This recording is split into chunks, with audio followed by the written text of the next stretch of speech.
Bonjour à tous, je m'appelle Yanis Châtaignier, je suis responsable des sinistres complexes à Reliance. Je suis accompagné aujourd'hui de Nicolas Voituret, médecin conseil de siège. Nous sommes ravis de vous accueillir encore plus nombreux pour ce deuxième webinaire. Aujourd'hui, nous avons le plaisir de vous présenter le nouveau rapport d'assistance à expertise. N'hésitez pas à noter vos questions dans l'onglet questions qui doit apparaître en bas à droite de votre écran. En fin de présentation, nous prendrons le temps de répondre à quelques-unes d'entre elles. Nicolas, je te laisse la main pour la présentation. Merci Yanis. Excusez-moi. Bonjour à tous. Je suis ravi de vous rencontrer et on va donc aborder le nouveau rapport d'assistance à expertise dans la droite ligne de notre dernier Medico Live qui concernait la préparation de l'assistance à expertise.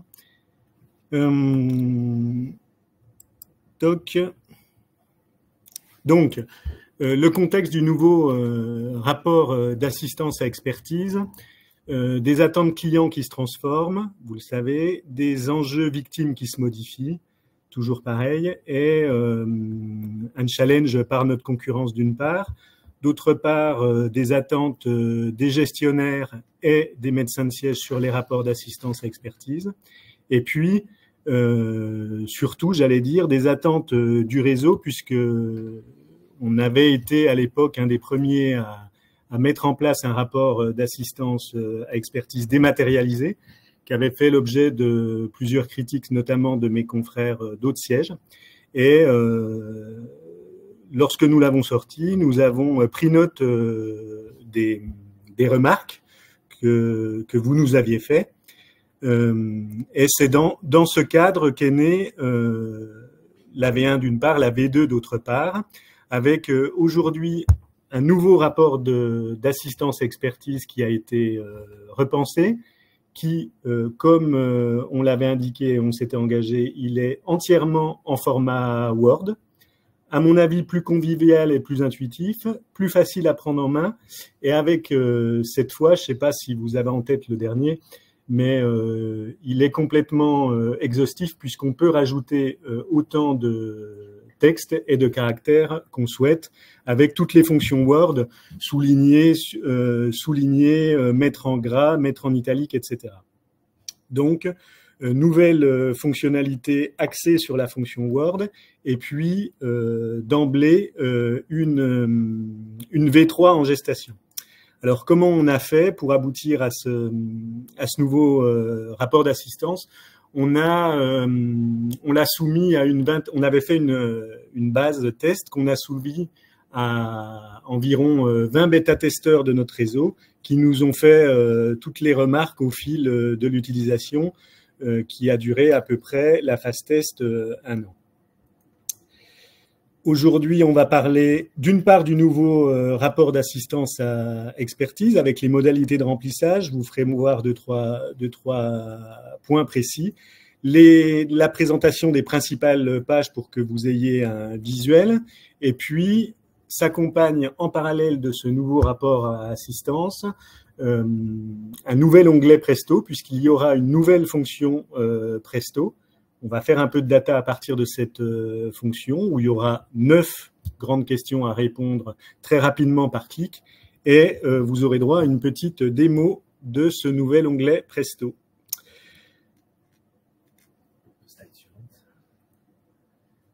Il faut qu'on mette les slides où je ne peux pas les prendre. Excusez. Bon.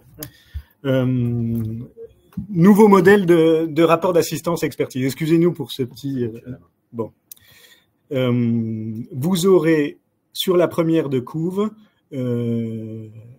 un texte avec un format beaucoup plus lisible et beaucoup plus clair où d'emblée vous pourrez identifier, c'était le reproche qui nous avait été fait, et le nom du sociétaire, de notre client à défendre, et le nom de la victime. Il n'y aura pas qu'un seul numéro qui était complètement anonyme et dont on ignorait à quoi ça correspondait. On a le nom du client et le nom de la victime. Ça, c'est la première chose. En dessous, ce texte, vous pourrez vous faire un copier-coller de votre propre en-tête, ce qui vous permet d'identifier tout de suite votre rapport d'assistance expertise. Moi, c'est ce que je fais. J'ai déjà préparé sur une feuille Word dédiée un copier-coller de mon en-tête que je viens copier sur le rapport d'assistance expertise. Vous aurez en deuxième page, tout comme l'ancien, le sommaire du rapport d'assistance à expertise avec tous les principaux chapitres que vous pourrez cliquer. Ensuite, vous avez toujours pareil une page sur l'accident médical où il faut résumer en synthèse. Alors quand on dit résumer en synthèse, c'est vraiment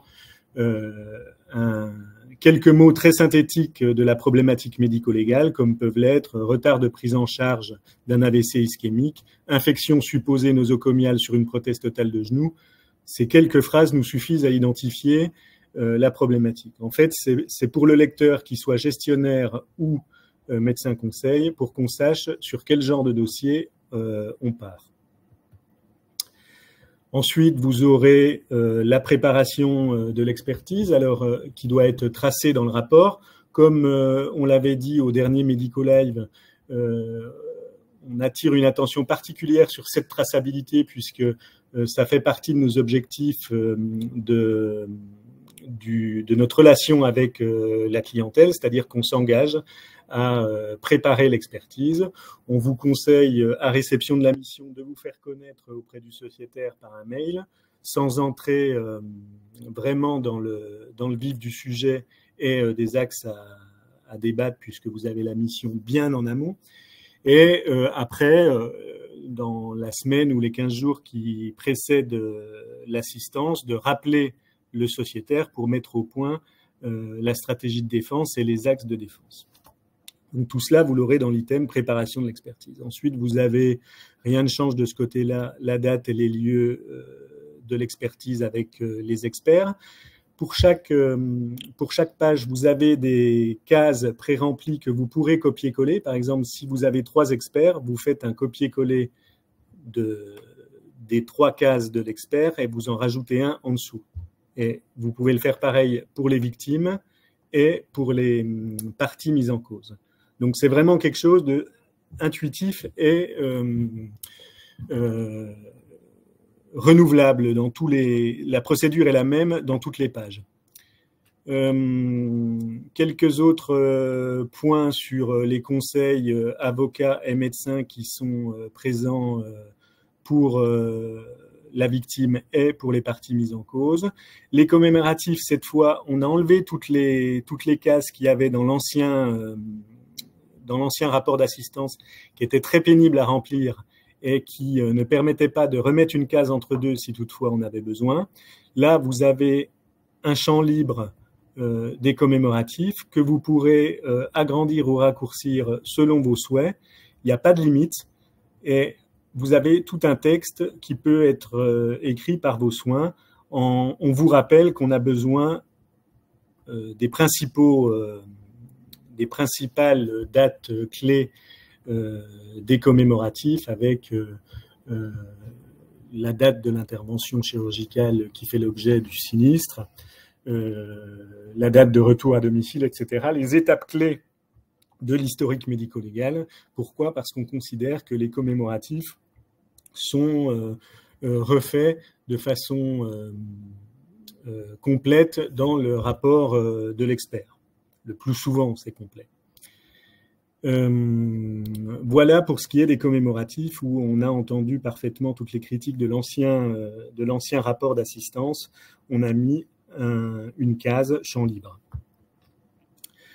Pour ce qui est des éléments de l'examen clinique, c'est pareil, vous avez le champ libre. Ce qu'on demande, c'est de noter votre examen clinique, celui de l'expert et les points qui diffèrent entre les deux évaluations, parce que c'est vous qui participez à l'examen clinique. Nous, on a une vision du siège donc très biaisée. C'est vous qui êtes à l'examen clinique et on a besoin de savoir si vous êtes d'accord ou pas et sur quel point avec l'examen clinique de l'expert qui peut être différent du vôtre.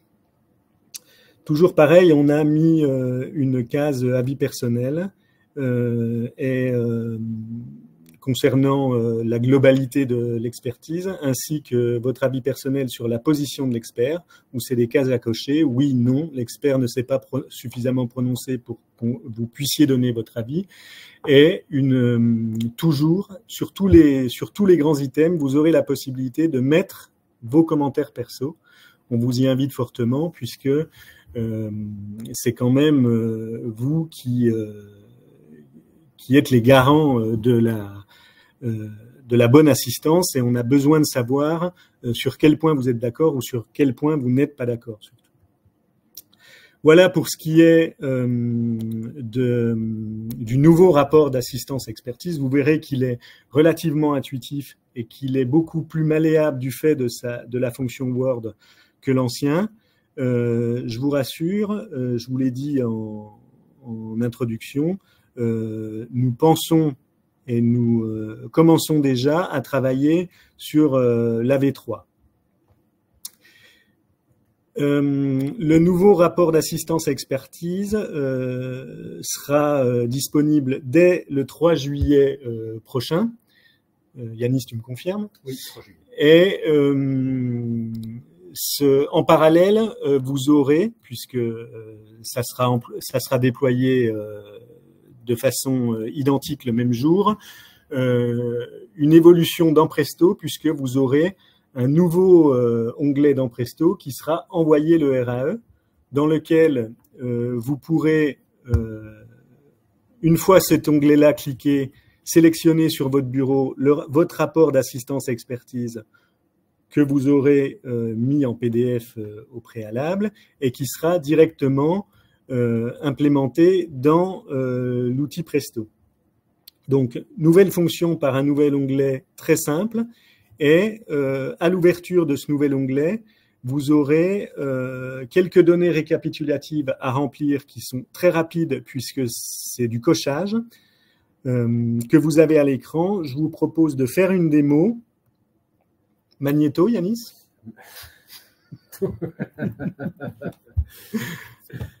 Donc, vous avez votre onglet envoyé RAE.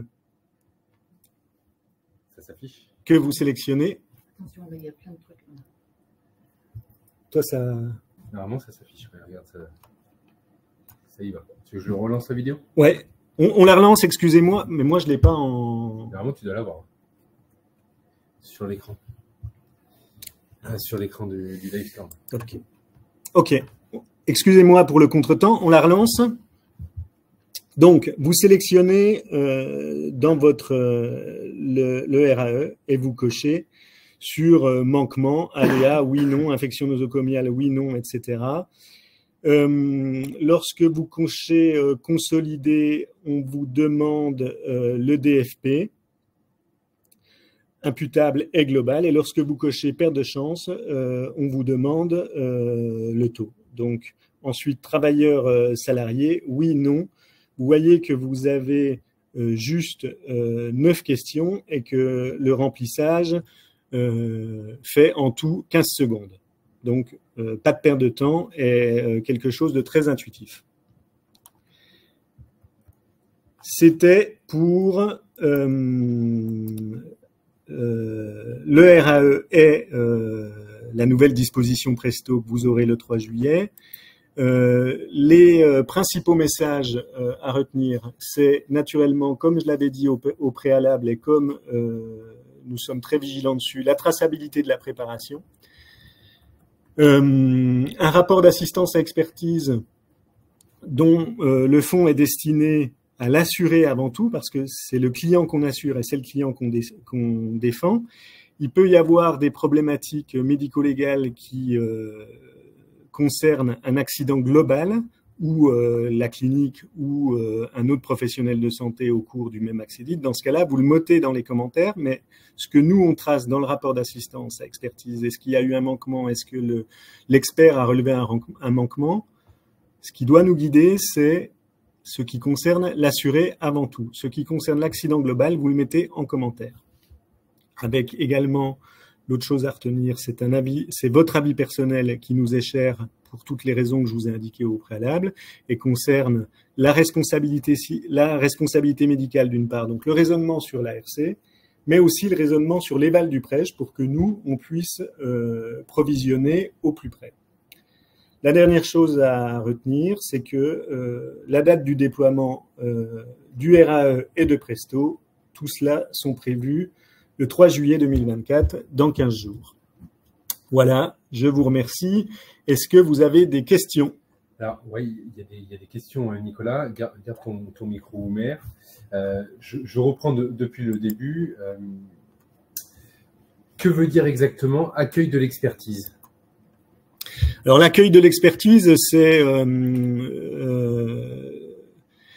c'est une bonne question puisque c'est un item qui a été beaucoup discuté et en fait, ça reflétait l'ambiance de l'expertise initiale, mais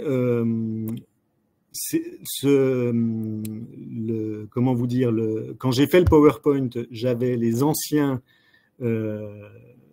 l'ancien RAE qui était encore en phase de construction, en phase de développement par les informaticiens. Et finalement, cet onglet-là, cet item-là, accueil de l'expertise, a été supprimé parce que on l'a remplacé à la fin, vous verrez, par un item qui s'appelle ambiance de l'expertise pour savoir si c'est une ambiance sereine ou si c'était une expertise très tendue avec des parties à charge ou un expert à charge, comme on peut le voir parfois. On a besoin de connaître l'ambiance de l'expertise et en fait, c'est un item qui a été rajouté par ambiance de l'expertise plutôt que accueil de l'expertise. Peut-on inclure des images type IRM? Non, parce que, enfin, vous pouvez en mettre une si elle est petite, mais globalement, c'est pas conseillé parce que quand on fait des copier-coller, c'est de très mauvaise qualité et on peut pas surtout quand c'est passé en plus après par une version PDF, quand on les ouvre, on a du mal à les lire et on préfère que ça soit sur une feuille annexe pour pas surcharger le rapport d'assistance expertise. Ok, merci Nicolas. Souhaitez-vous toujours qu'on limite le RAE aux éléments concernant strictement l'assuré? Les prises en charge des autres intervenants sont parfois décisives. Alors, ce qui guide le rapport d'assistance expertise est les items qu'on remplit. C'est toujours la vision assurée, puisque nous, c'est notre client, et on fait des stats après sur notre client en particulier. Mais ce qu'on a besoin de savoir, c'est quand même dans quel cadre global on se trouve. C'est-à-dire que on peut imaginer que vous défendiez un chirurgien avec une victime qui présente un choc anaphylactique à l'induction, où là, vous mettrez qu'il n'y a aucun manquement qui a été retenu par l'expert pour le chirurgien, enfin, du cas, j'ose l'espérer, mais que sur le plan du sinistre global, c'est l'anesthésiste qui a dû supporter un aléa ou ce qui a été retenu par l'expert. Vous le mettez dans les commentaires, mais ce qui guide le remplissage et le cochage des cases, c'est naturellement l'assuré et le sociétaire, notre sociétaire. Vous mettez en commentaire ce qui concerne l'accident médical dans la globalité des commémoratifs. Une autre question, Nicolas. Si nous avons une mission qui aura lieu, dont l'expertise aura lieu début juillet, mais avec une ancienne version du RAE, quel RAE utiliser? La nouvelle ou l'ancienne? Alors, vous utilisez celle qui vous est envoyée, puisque les gestionnaires ou les assistantes de gestion, quand elles vous missionnent, elles vous mettent le RAE en pièce jointe. Le missionnement, les voies de missionnement ne changeront pas par Presto, c'est juste le rendu du rapport d'assistance qui s'inclura avec le nouvel anglais, mais les voies de missionnement ne changeront pas, ça sera les mêmes. Et moi, je vous conseille de prendre celui qui vous est envoyé. Il y aura sûrement 2-3 gags pendant 1 ou 2 mois, mais tout ça va se mettre en route. Vous prenez celui qui vous est envoyé. Si vous voulez vraiment prendre le nouveau format, vous faites un message à la gestionnaire ou à l'assistante, enfin, celui qui vous a missionné, en lui disant qu'un RAE nouveau format existe et qu'on veuille bien vous l'envoyer. Ce RAE sous Word est-il compatible avec Mac? Oui. Comment faire sur l'évaluation s'il y a un accident global et plusieurs intervenants? Quid du seul préjudice du sociétaire? Voulez-vous tout ou juste le sociétaire?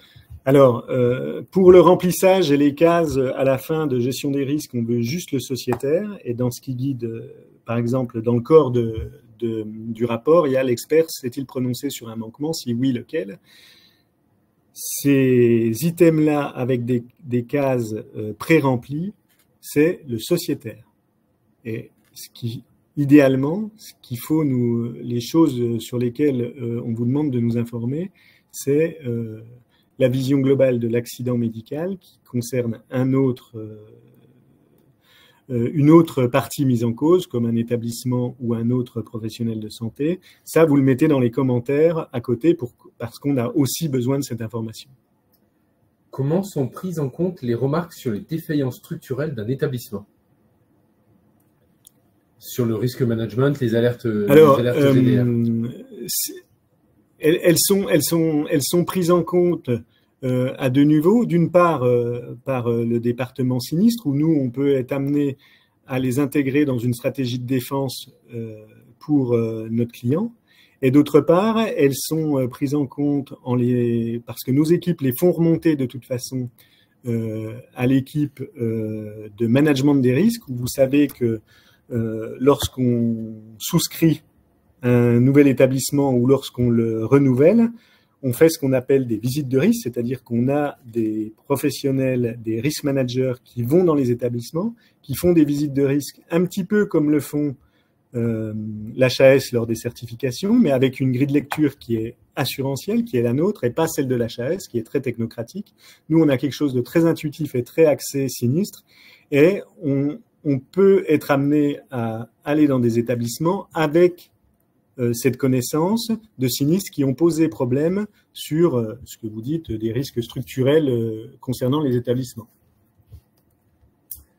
Ce rapport va-t-il servir aussi dans le cadre des expertises amiables et ou des expertises amiables contradictoires?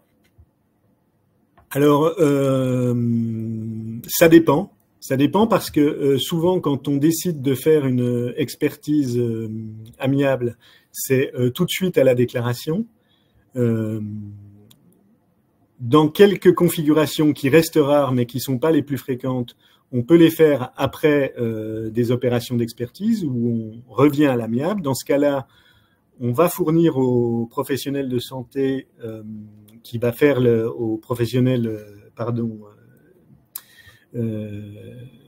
en dommages corporels qui va faire l'expertise amiable, on va lui fournir le rapport d'assistance pour qu'ils soient informés des axes de défense qui ont été privilégiés lors des expertises ou des remarques que vous ferez. Mais généralement, on ne se sert pas du rapport d'assistance à expertise pour des amiables. Là où on peut s'en servir, et c'est important que vous le sachiez, ce sont pour les audiences CCI. C'est-à-dire que pour toutes les expertises CCI, la phase d'après l'expertise, c'est l'audience. Et comme vous le savez, on envoie aux audiences souvent des médecins, quelquefois des avocats, qui sont spécialisés dans les audiences et qui vont défendre notre position à l'audience. Et ces médecins-là ont besoin du rapport d'expertise de l'expert, c'est évident, mais aussi de savoir comment s'est passée l'expertise, etc., pour qu'ils aient du grain à moudre pour leur argumentaire de défense devant la CCI et ses membres. Le RAE reste-t-il confidentiel et non communiqué à l'assuré pour nous autoriser quelques commentaires parfois nécessaires sur le comportement de notre assuré? Le RAE n'est jamais transmis à l'assuré et tout ce que vous mettez dedans n'a pas vocation à sortir de la relation entre vous et l'assureur. Donc, il n'est jamais transmis à l'assuré.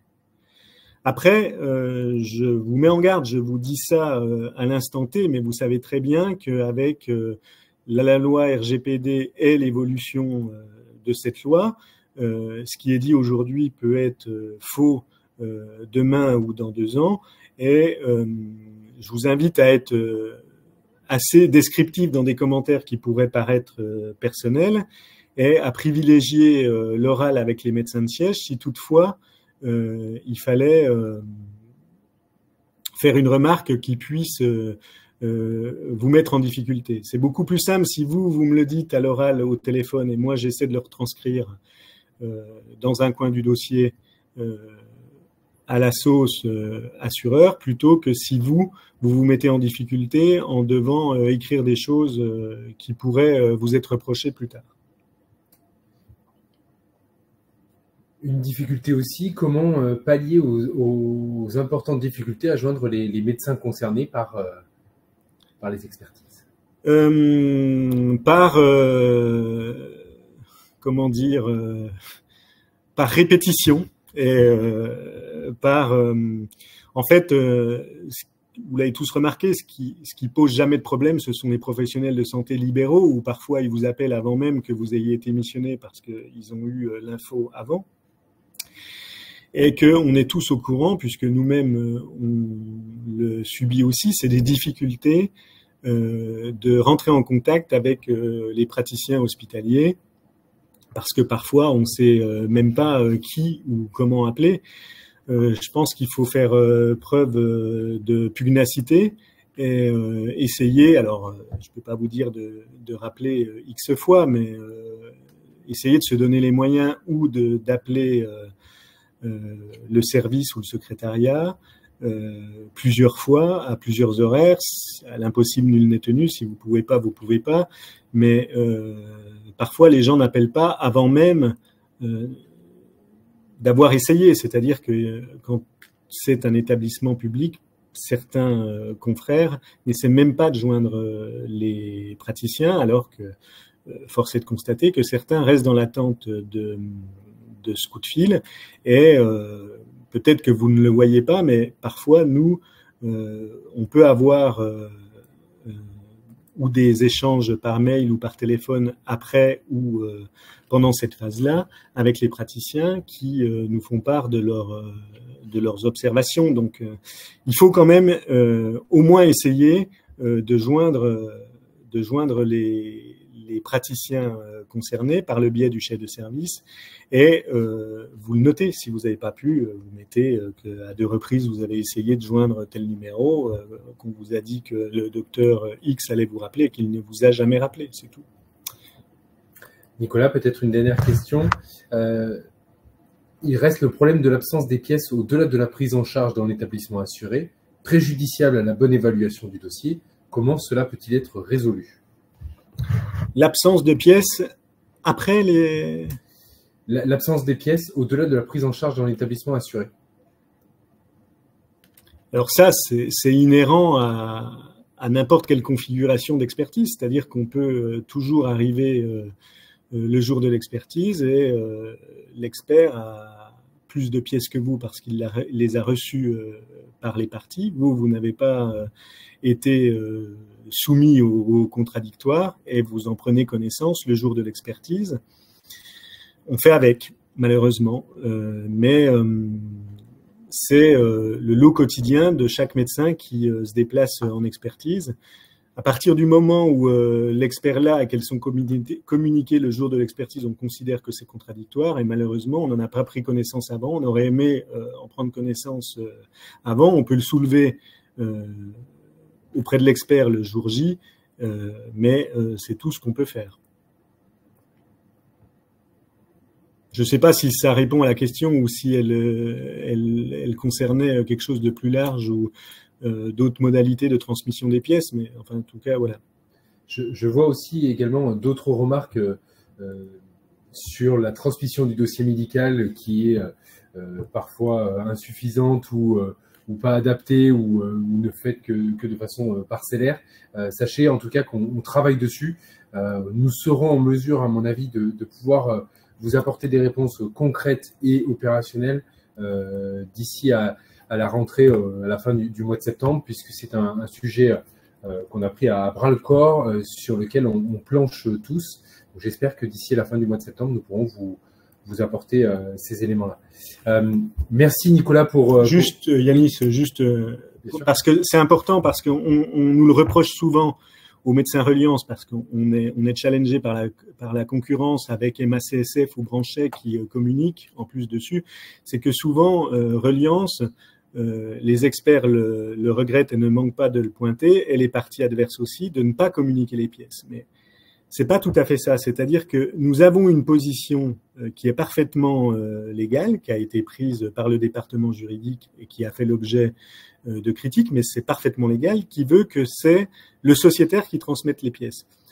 On peut pas dire, quand on nous le reproche, que ça n'a pas été fait, ou la bonne, même si on y travaille et que on rejoindra probablement la même façon de faire que nos concurrents, aujourd'hui, la façon dont il faut communiquer quand on nous met devant le fait accompli qu'on n'a pas communiqué les pièces, c'est que c'est une position légale qui est parfaitement, qui ne sort pas du chapeau, et c'est la position de la boîte qui veut que Reliance demande à ses sociétaires de communiquer les pièces, et que ce n'est pas Reliance qui communique, c'est le sociétaire, c'est l'assuré qui doit les communiquer.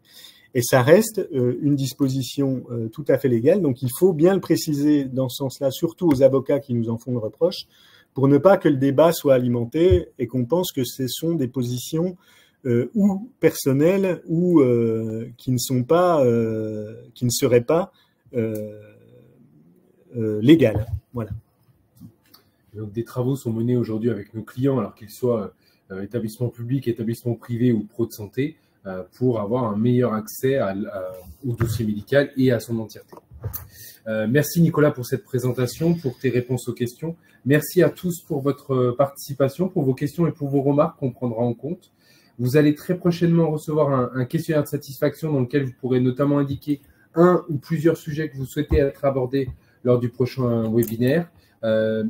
Nous allons vous transmettre le support très prochainement, parce que je sais que vous ne l'aviez pas en pleine page et je suis désolé de cette petite contrainte technique. Donc, nous allons vous le transmettre à tous. Si vous avez des questions, n'hésitez pas à revenir vers nous en parallèle ou vers Nicolas. Merci encore. Ce webinaire est désormais terminé et nous vous souhaitons une agréable journée. Merci à tous. À bientôt. Au revoir.